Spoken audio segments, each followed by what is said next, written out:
I'm not talking about the X-Man who had too much power for them to let him live. And I'm not talking about the Rose who had to be brave to sit on a bus, or the King who they say, do it like him, like they didn't get fed up of his light and try to make it dim. Nah, the world saw them. And I'm not talking about when they shot that unarmed man in his car in front of his partner and child. And I'm not talking about when they posed that woman's lifeless body for photos after they took her from everyone who loved her. Or when they said, no, black man, this world's oxygen is not for you.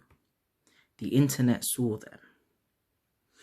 And I'm not talking about your mother who gave everything she had to their healthcare system for decades, only to be deported to a place they stole her family from once they had had enough of her.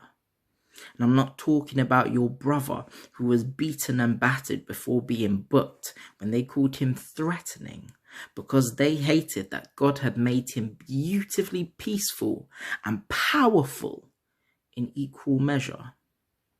I'm not talking about your sister who cried as those sworn to do no harm ignored her pleas for help when she tried to bring life into this world because they can do everything for the women down the hall, but leave her to go through hell. You and I, we saw them.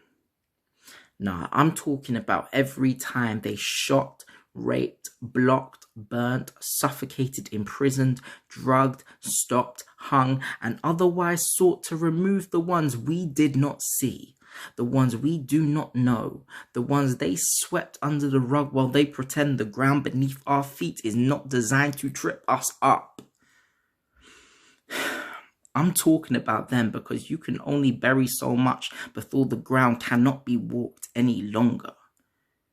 It will be torn up and a new path will come to light.